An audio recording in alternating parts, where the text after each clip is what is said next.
Moçambique está em face de um processo de reforma legal e um grupo de mulheres que integram várias organizações da sociedade civil comentam à volta do processo de revisão da Política Nacional de Terras.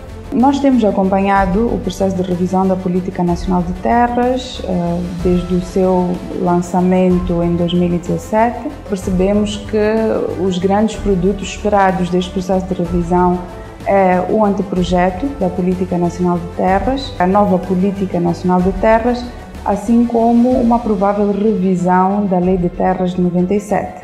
Temos acompanhado os diferentes documentos que têm sido disponibilizados pela Comissão, que foi um órgão criado para conduzir este processo de revisão, e percebemos que foi publicado, penso que em princípios de fevereiro, se não estou em engano, o diagnóstico que pretendia avaliar os diferentes constrangimentos do setor de terra em Moçambique e fundamentar possíveis propostas de reforma.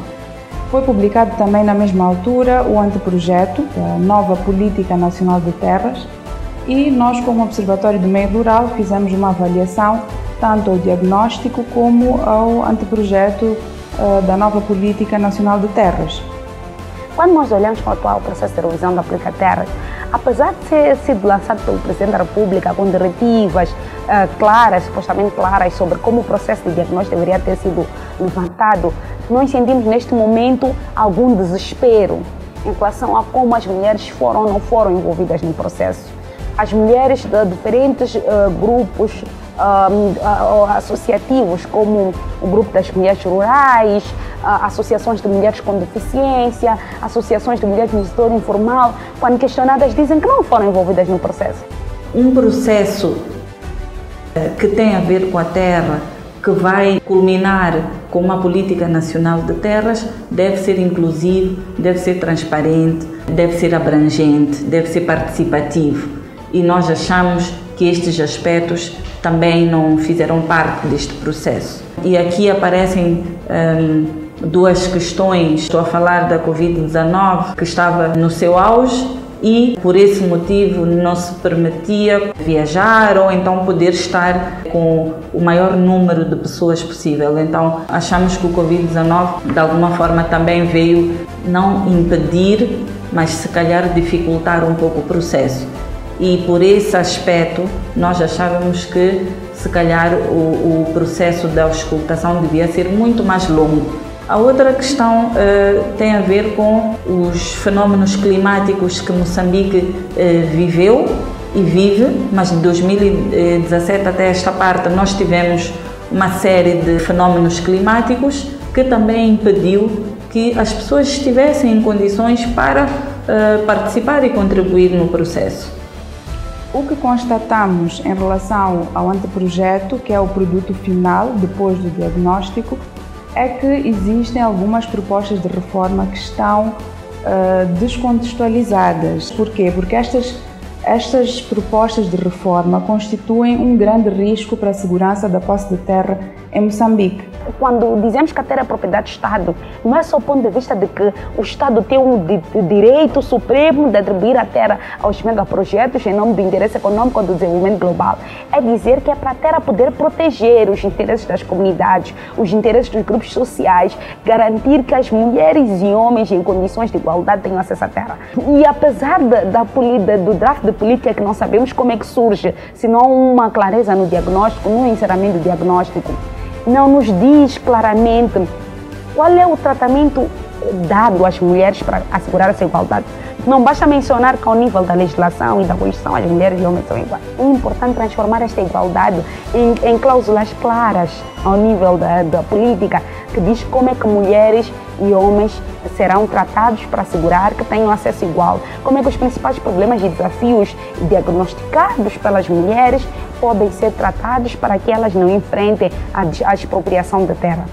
A Comissão Nacional da Revisão de Anteprojeto não se fez sentir nas localidades, nos distritos. Mesmo nós, aqui na Moça, nunca ouvimos que há um encontro da revisão da Lei de Terra.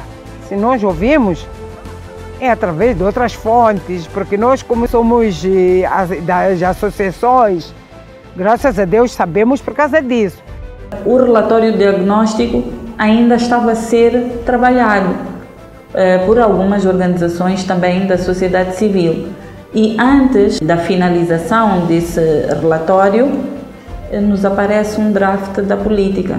Achamos este aspecto muito mau, porque nos parece, pela leitura que nós fazemos, é que é um draft da política, é um documento que não reflete de fato aquilo que são os problemas no setor de terras, não resulta de uma auscultação pública profunda. Este processo de auscultação foi baseado principalmente em métodos quantitativos de recolha de informação. O mais adequado seria usar métodos qualitativos. Os métodos quantitativos de recolha de informação não seriam os mais adequados para colher estas preocupações, para colher sugestões de todos os segmentos da população. O segundo ponto tem a ver com o fato de serem usados instrumentos de recolha de informação também não adequados, e isto eu falo dos inquéritos coletivos. Para o processo da auscultação pública foram usados dois tipos de inquéritos individuais e inquéritos coletivos. Quando nós fazemos já toda a auscultação, que nós como sociedade civil temos feito, percebemos que a maior parte das mulheres diz que, olha, os maiores problemas na política de terra não são problemas que demandem a revisão em si, mas são problemas que demandam a revisão da implementação. Práticas de implementação, de responsabilização política, de responsabilização criminal, de responsabilização administrativa, para que as mulheres estejam realmente protegidas. A questão é, será que esta revisão, depois desta revisão, aqueles desafios levantados desaparecem? Será que as mulheres se sentem mais protegidas? Como é que as mulheres se sentem mais protegidas derivado daquilo? Qual é a análise que se faz comparativa de uma tabela do que existia na política anterior e que mudou nesta proposta política atual, que vai resolver essas questões críticas das mulheres?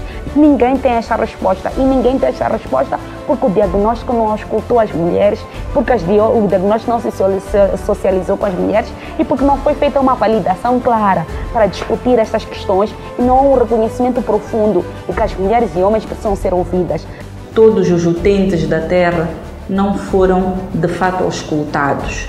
Essa auscultação, de qualquer forma, exige que essas pessoas saibam o que é que estão a ser auscultadas, qual é o tema, de que é que estão a falar. Portanto, deviam estas pessoas, portanto todos nós, sermos preparados para poder contribuir para esta política nacional de terras.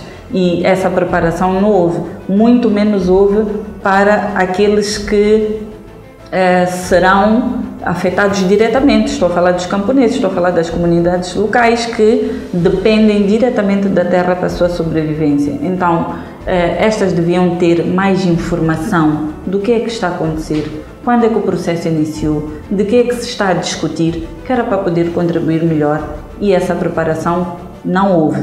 Esta metodologia da auscultação pública não foi das melhores, não é adequada, e por isso o que está no diagnóstico pode não constituir o reflexo das aspirações e das opiniões das pessoas que lidam diretamente com a terra. E isto claramente nota-se na qualidade do anteprojeto, porque é um anteprojeto que não reflete aquilo que são as prioridades do país e aquilo que são as aspirações da população que tem a terra como seu principal sustento. Para nós é importante que o próprio processo de revisão seja revisto para cautelar estas questões, mas acima de tudo que uma auscultação profunda das mulheres, através de um lançamento público mediatizado, usando as diferentes plataformas para dizer mulheres e homens, cidadãs, cidadãos, nós queremos ouvir as mulheres sobre o que é que pensam.